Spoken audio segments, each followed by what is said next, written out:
According to the CDC, opioid overuse is responsible for 91 deaths per day across the United States, and the Hudson Valley has not been spared by the crisis. The WMC Health Network welcomed over 120 medical professionals to Good Samaritan Hospital for a conference on opioid addiction, which event organizer Dr. Stephen Ferrando hopes will help doctors understand their role in the epidemic and recognize steps they can take to solve the problem.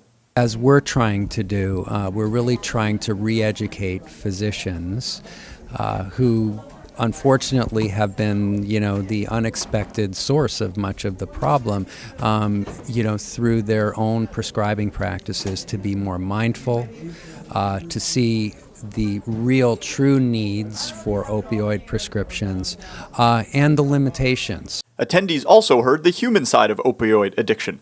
Ken Goldberg lost his son Kyle to an accidental overdose in 2004. There are words that I used then and I still use today about things like shame. How could I let this happen?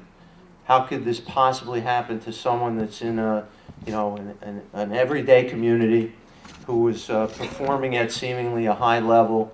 Did I fail somewhere along the way?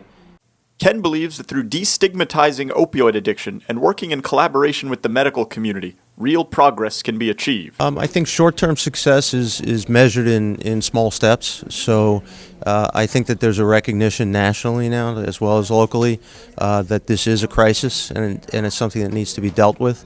Long-term, obviously the goal is to have a large decrease certainly in the level of addiction and even more important in the level of overdosing that's going on today. The conference also included a demonstration of Narcan, a nasal spray that can be used to halt the immediate effects of an opioid overdose. Dr. Ferrando explained its critical role in saving lives. It can rapidly reduce the opioid intoxication and bring them back. The important thing, though, is that's not the end of it. That only lasts for a few minutes, so emergency medical services need to be activated. They can come and reinforce the medication and, importantly, get the person to the hospital. 2 additional opioid conferences are scheduled this year, one at Westchester Medical Center in Valhalla and another at Mid-Hudson Regional Hospital in Poughkeepsie.